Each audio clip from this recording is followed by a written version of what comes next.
Hello everyone and welcome to Wings A Quran. My name is Yashodhara Singh Jumwal and welcome to another lecture series. First of all guys, I know you guys have been missing us and we have missed you all too, and we are very happy that we are back to our routine. अब हम हमने आप सबको promise किया था कि हम बहुत जल्दी KAS and UPSC के लिए बैचेस स्टार्ट करेंगे, जिसके चलते हमारे ऑलरेडी ऑफलाइन बैचेस चल रहे हैं, तो हमको बहुत कम टाइम मिल पाता था, but we have promised you, इसलिए this is an official start to our online batch. जैसे कि बहुत लोग जानते भी हैं कि स्पेकुलेशंस चल रही हैं कि KAS की notification is about to come out, and why should we wait for the official notification. We thought that why don't we start the lecture series, ताकि जैसे ही नोटिफिकेशन आए कुछ हद तक सिलेबस कंप्लीट हो, एंड इसीलिए हम आज से आपका जो KAS का बैच है एंड UPSC उसको स्टार्ट करने वाले हैं. इसी के ही साथ जो लोग ऑलरेडी विंग्स ए कुरान को फॉलो कर रहे हैं वो हम सबको जानते हैं, और जो लोग फॉलो नहीं, जो लोग which are new to our channel, for them my name is Yashodhara Singh Jamwal and this is an official start to my KAS lecture series, and this time I am dealing with environment, ecology and disaster management. अगर हम environment, ecology और disaster management की बात करें तो it falls under GS paper number 3.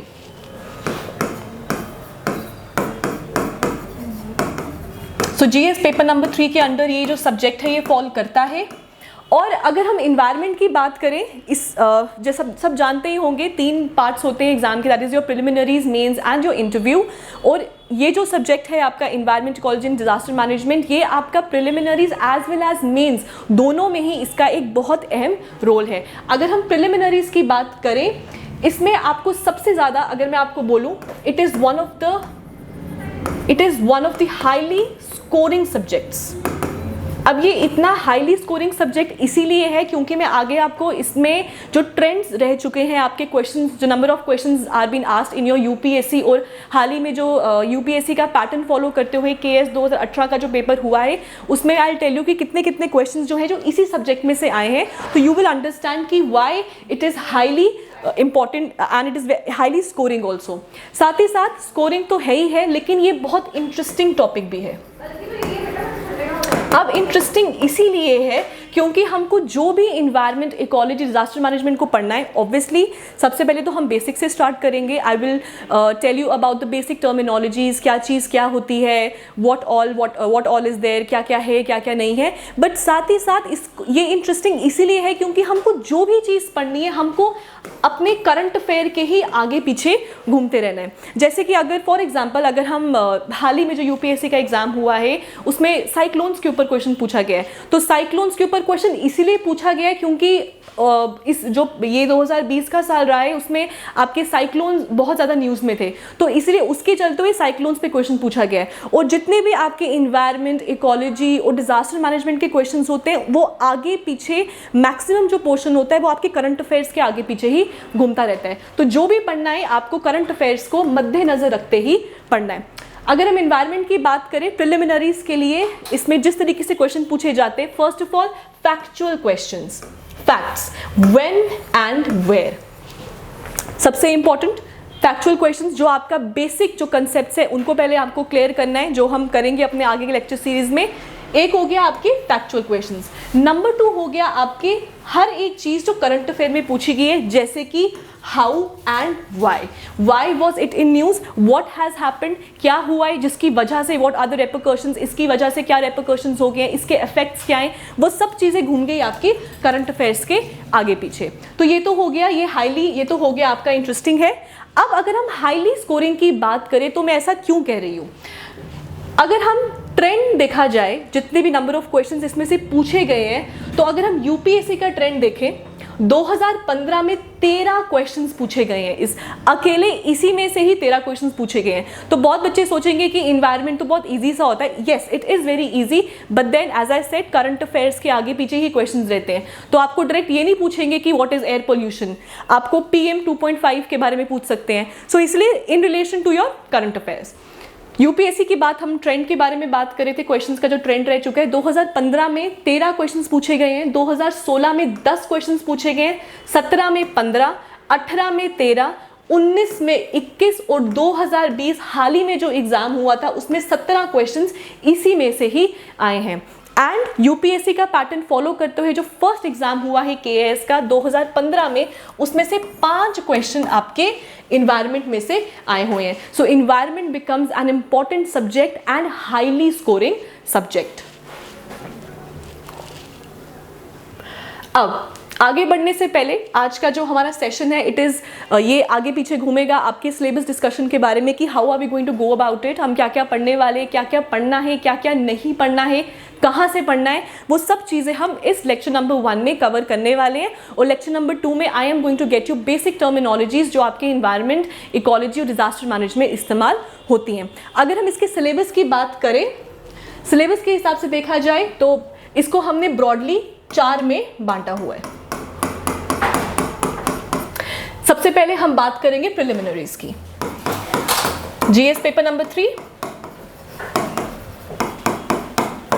सबसे पहले आता है आपका इन्वायरमेंट एंड इकोलॉजी. सो ये इटसेल्फ एक टॉपिक है, सिलेबस के बीच का ये सब टॉपिक है. नंबर 2 टॉपिक आता है आपका बायोडाइवर्सिटी. फिर आता है आपका क्लाइमेट चेंज. क्लाइमेट चेंज में लग रहा होगा कि इतना सिर्फ 4 ही हैं, लेकिन इनके अंदर सब टॉपिक्स बहुत ज़्यादा हैं. फिर आता है आपका DM, that is your disaster management. और ये सब के सब जैसे मैंने आपको बोला ये आपका हम प्री का पढ़ रहे हैं, और प्री और मेंस दोनों में ही ये इन्वायरमेंट जो है एक बहुत अच्छा अमाउंट ऑफ वेटेज जो मार्क्स का है वो कैरी करता है. इसके अलावा ये तो हमने प्री का डिस्कशन किया. मेंस की बात करें तो ये घूमता है आपके conservation, environmental pollution and degradation, इसी के साथ environmental impact assessment, disaster and it's management. तो ये सब आ गया आपके मेंस का सिलेबस.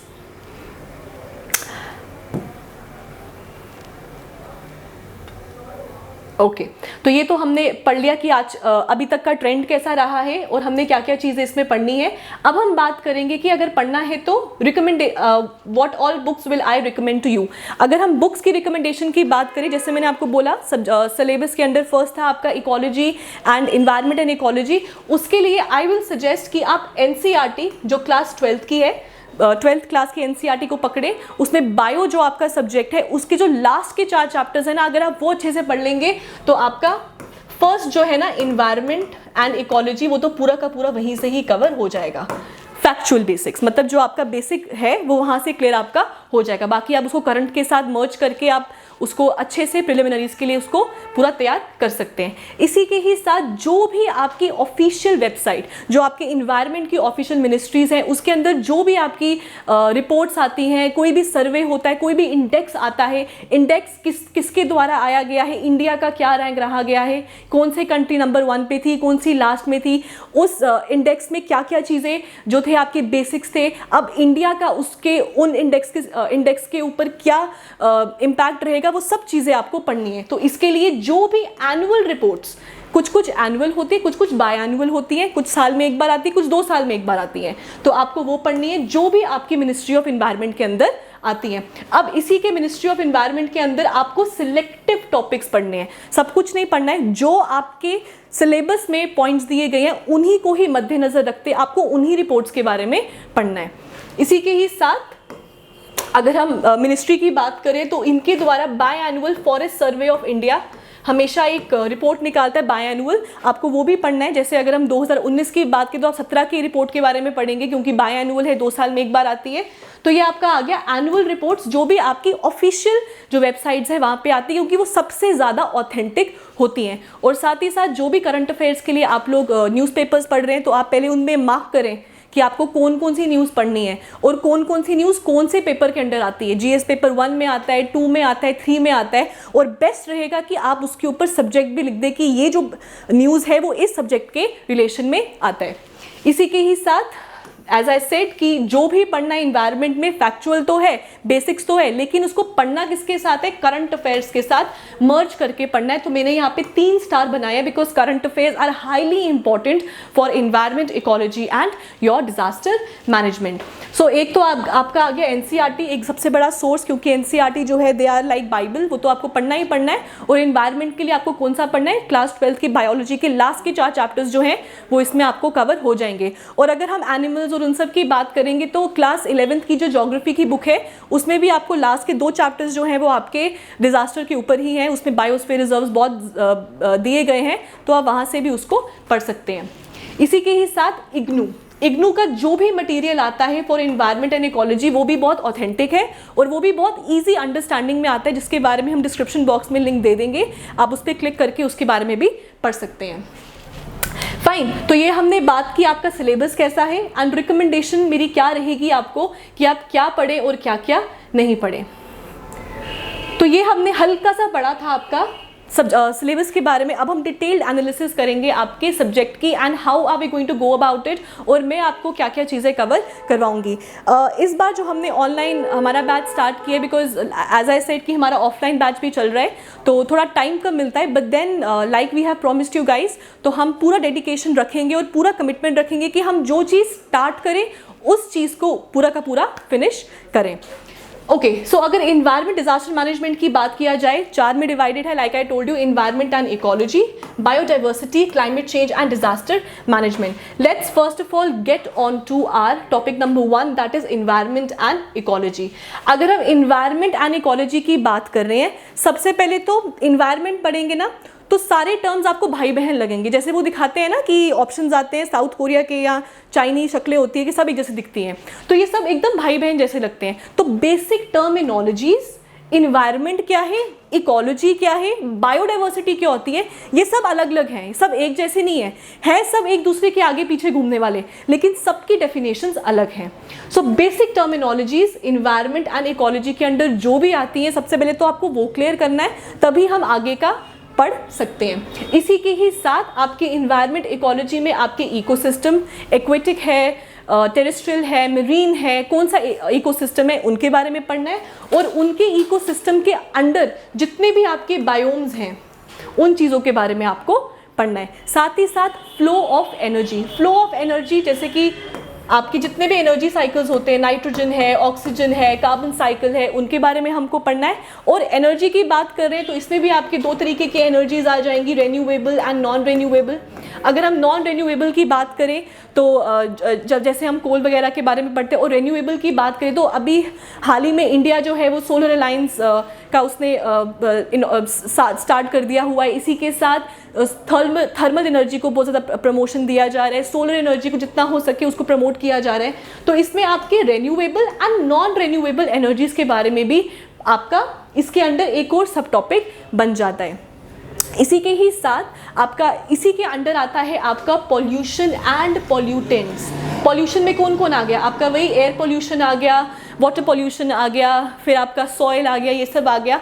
अब वाटर, अब आपको ये तो नहीं पूछेंगे कि what is water pollution obviously, but then अगर वाटर पॉल्यूशन की वजह से जैसे आपके कोई कैंपेन हो रहा है, गंगा क्लीन कैंपेन हो रहा है, या यमुना के ऊपर कोई नई चीज़ बना रहे हैं जिससे उसको क्लीन हो, तो वो आपका पॉल्यूशन के अंडर आ जाएगा। तो जो भी है आपको पता होना चाहिए कि करंट अफेयर का किस टॉपिक के साथ रिलेशन है।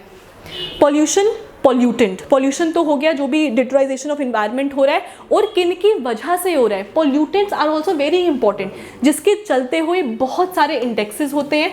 अब वो इंडेक्स किसके द्वारा रिलीज किया गया है, किसने रिलीज किया है और उसने रिलीज किया क्या है, वो पता होना चाहिए।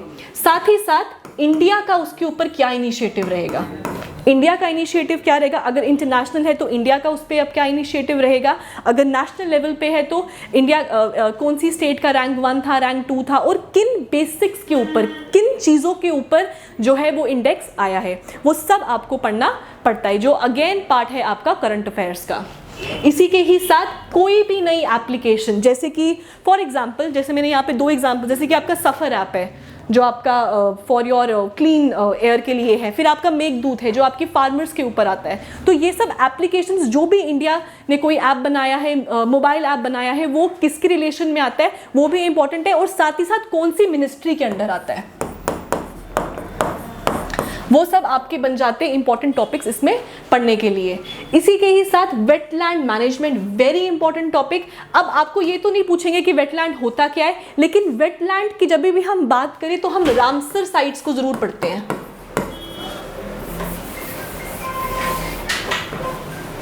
और हाल ही में रामसर साइट्स जो है बहुत ज़्यादा इंक्लूड भी हुई हैं, तो वेटलैंड अपने आप में एक इंपॉर्टेंट सब टॉपिक बन जाता है पढ़ने के लिए। तो वेटलैंड में आपका रामसर साइट्स होगी, वेटलैंड्स होते क्या हैं, वेटलैंड्स खत्म हो रहे हैं तो उसके रेपरकशंस क्या रहेंगे इन्वायरमेंट के ऊपर, और फिर जब हम इन्वायरमेंट के ऊपर रेपरकशंस क्या रहेंगे, तो डायरेक्टली किससे रिलेट हो गया, ये क्लाइमेट चेंज से रिलेटेड हो गया। तो ये सब के सब क्या है, एक दूसरे के साथ इंटरकनेक्टेड है। फाइन, अब my favourite and which I believe कि उसमें से क्वेश्चन हर साल पूछा जाता है, that is your international conventions and agreements. India ने अभी हाल ही में किसके साथ एग्रीमेंट किया है, इंडिया किस एग्रीमेंट का पार्ट है, वो जो एग्रीमेंट है बाइंडिंग है, नॉन बाइंडिंग है, कौन से कितने ईयर के लिए ये जो एग्रीमेंट किया गया है, इस एग्रीमेंट के अंडर बातें क्या कही गई है, वो सब की सब आपको पढ़ना है। और वो किसका पार्ट बन जाता है, करंट और साथ ही साथ स्टैटिक का भी पार्ट है। स्टैटिक में जैसे कि आपका, अगर हम इसकी बात करें तो इसमें आपका आ गया रियो डी जेनेरियो के बारे में आपसे पूछ सकते हैं, अर्थ समिट जो है आपका, इसी के साथ आपका मॉन्ट्रियल प्रोटोकॉल के बारे में पूछ सकते हैं, पेरिस एग्रीमेंट के बारे में पूछ सकते हैं। तो ये आपका स्टैटिक पोर्शन आ गया। और साथ ही साथ अगर हाल ही में इंडिया ने कुछ ज्वाइन किया है, कोई एग्रीमेंट को साइन किया है, तो वो भी आपका इसका पार्ट बन जाता है। अगर हम कंजर्वेशन की बात कर रहे हैं तो इसमें 3 ब्रॉड टॉपिक्स आ गए आपके। एक तो मैनेजमेंट, क्या मैनेज कर रहा है, कौन मैनेज कर रहा है, कंजर्व करने क्या वाले हैं, ओजोन डिप्लीशन है तो ओजोन डिप्लीशन को रोकने के लिए किस चीज के ऊपर रोक लगाया है, वो पढ़ना जरूरी है। So management, conservation of what, conservation करने के लिए करना क्या पड़ेगा, किस चीज पे रोक लगानी पड़ेगी, किस चीज को प्रमोट करना पड़ेगा, और फिर इंडिया का उसमें क्या रोल है। और ये आपको हेल्प करेगा मेंस का पेपर लिखने में भी। तो दिस विल, तो आप प्री की तैयारी कर रहे हैं तो साथ ही साथ ये आपको ऑब्वियसली आगे मेंस में भी हेल्प करेगा। फाइन, तो ये था आपका फर्स्ट टॉपिक जो था आपका environment and ecology. Number 2 like I said is your biodiversity.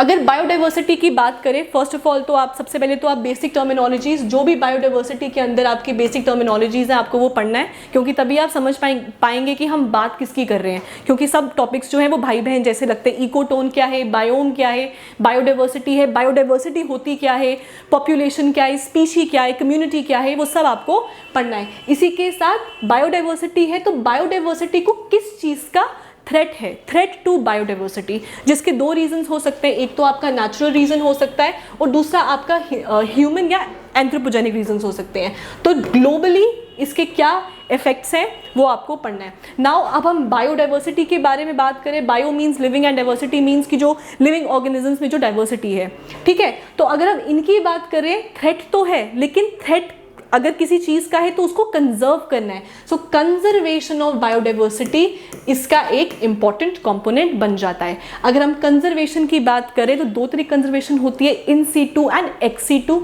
सबसे पहले ये इन सीटू और एक्स सीटू होती क्या है वो आपका आ जाएगा बेसिक टर्मिनोलॉजीज के बीच में। एंड कंजर्वेशन है तो national parks, wild life sanctuaries and biosphere reserves. अगर आपको national parks, wild life sanctuaries, biosphere reserves पढ़ना है तो एटलस सबसे ऑथेंटिक और सबसे इंपॉर्टेंट है। पर अगर आपके पास ये एटलस नहीं भी है तो आप एनसीईआरटी की बुक 11th क्लास की जो है ज्योग्राफी, उसमें आपका एनसीईआरटी में ये कवर किया हुआ है, लेकिन बहुत कम कवर किए हैं, तो आपको बाहर से तो पढ़ना ही पढ़ना पड़ेगा। तो डोंट वरी, यहाँ पे हम उसको जितना हो सकेगा कवर आपका करवाएंगे। अब नेशनल पार्क्स है, वाइल्ड लाइफ सेंचुरीज है, बायोस्फीयर रिजर्व है, कहाँ पे है, कौन सा एनिमल है, उस एनिमल का IUCN के अंडर रेड लिस्ट में क्या स्टेटस है, ये सब आपको पढ़ना है। अब उन wild life sanctuaries, biosphere reserves या नेशनल पार्क्स में, वाइल्ड लाइफ सेंचुरीज और नेशनल पार्क्स में अगर कोई इंडिजीनियस ट्राइब है, कोई सेक्रेड ग्रूव है, तो वो सब के सब आपको पढ़ने पड़ेंगे। तो ये आ गया आपका national park, wild life sanctuary and biosphere reserve. And best रहेगा अगर आप इसको करंट के साथ मिलाकर पढ़ें। करंट के साथ क्यों मिलाकर पढ़े, अगर कोई अभी रिसेंटली अगर कोई नेशनल पार्क 2 में बट गया है, या अगर किसी नेशनल पार्क में फ्लड आ गए हैं, या वहाँ पे कोई एनिमल है जो बहुत तादाद में मरते जा रहे हैं, क्यों मर रहे हैं, कौन सा एनिमल मर रहा है, वो एनिमल जो है पहले रेड लिस्ट में किस कैटेगरी में था, अब कौन सी कैटेगरी में आ गया है। ये रेड लिस्ट में जो कैटेगरीज होती है, एंडेंजर्ड है, एक्सटिंक्ट है, वल्नरेबल है, ये डिफरेंस, इनको ऐसे नाम क्यों दिए गए हैं, वो आ जाएगा आपका बेसिक टर्मिनोलॉजीज में, ठीक है। तो ये आपका आपका आ गया national park, wild life sanctuary and biosphere reserve. और बायोस्फीयर रिजर्व्स भी इंपॉर्टेंट है, हाल ही में कुछ नए बायोस्फीयर रिजर्व्स भी ऐड किए गए हैं just like your Ramsar sites. तो ये सब आपके आगे कंजर्वेशन में, obviously in C2 and XC2। इसी के ही साथ बायोडाइवर्सिटी की बात कर रहे हैं तो हम conservation of biodiversity, that is your CBD। हम बात करते हैं आपके CBD के बारे में, ठीक है। अब जैसे मैंने आपको बोला एनिमल्स की यहाँ पे बात हो रही है, नेशनल पार्क सेंचुरीज के बारे में, तो IUCN, WWF, इंटरनेशनल बॉडीज जो भी हैं, इन सब के बारे में भी पढ़ना आपका बायोडाइवर्सिटी के अंडर जो सब टॉपिक है उसमें ये सब चीज़ें आपको कवर करनी पड़ेंगी। अब आप ये मत सोचना कि इतना ज़्यादा सिलेबस है, अब जो चीज़ बड़ी है उसको ज़्यादा पढ़ना भी पड़ेगा, मेहनत भी ज़्यादा है, इसलिए हमने अभी स्टार्ट कर दिया। We did not wait for the official notification to come out. Fine, अब इन सब के बीच में ऐसी कोई चीज़ जो एक बहुत एक हॉट टॉपिक है, एक ऐसा टॉपिक है जो पढ़ना एग्ज़ाम के लिए भी और पढ़ना एज सिटीजन दोनों इंपॉर्टेंट है, that is your climate change. Climate change के अंदर आपकी बेसिक टर्मिनोलॉजीज आ गई। ओजोन है, ओजोन डिप्लीशन, गुड ओजोन क्या होती है, बैड ओजोन क्या होती है, वो सब चीज़ें आ गई आपकी क्लाइमेट चेंज के अंडर। तो बेसिक टर्मिनोलॉजीज, क्लाइमेट चेंज है क्या, क्यों हो रहा है, रीज़न क्या है होने का, और इस जो भी क्लाइमेट चेंज आ रहा है उसके रेपरकशंस या उसके इफेक्ट्स क्या हैं, वो सब के सब आपके पढ़ना बन जाते हैं क्लाइमेट चेंज के अंडर, ठीक है। अब क्लाइमेट चेंज हो रहा है, हमने पढ़ लिया क्लाइमेट चेंज हो रहा है, क्यों हो रहा है, कैसे हो रहा है, इफेक्ट्स क्या हो रहे हैं। अब जो भी चीज़ें हो रही हैं उससे बचना भी तो है।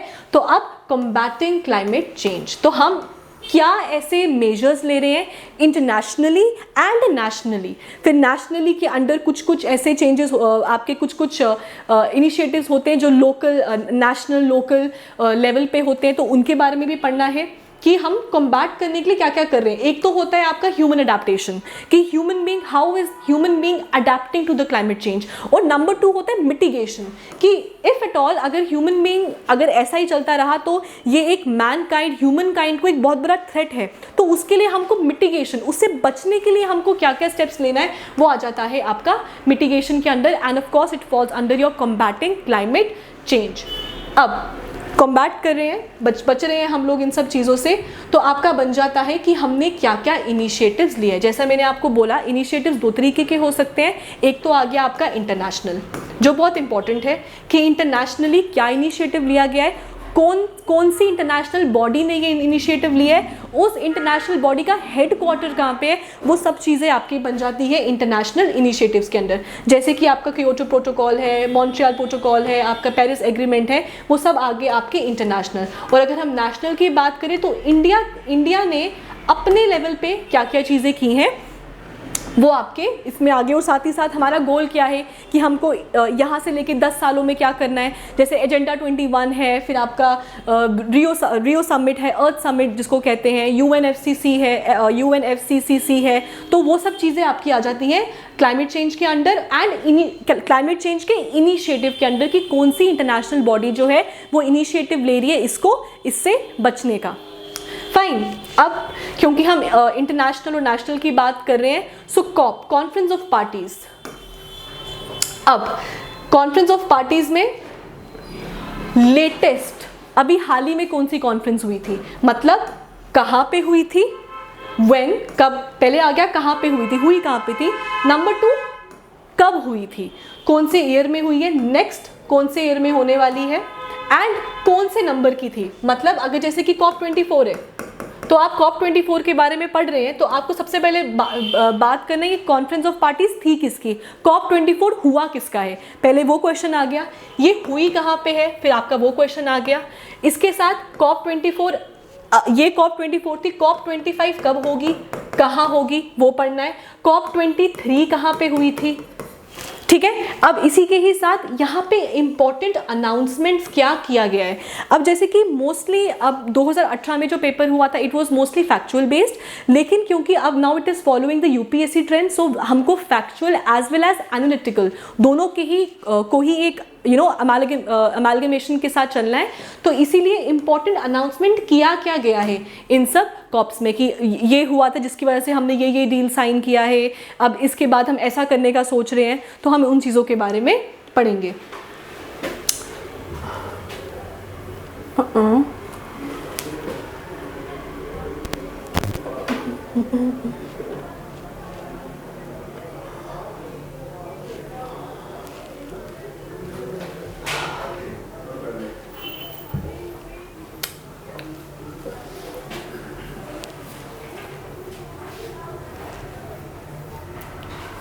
ठीक है, चलो सर हम आपके आते हैं।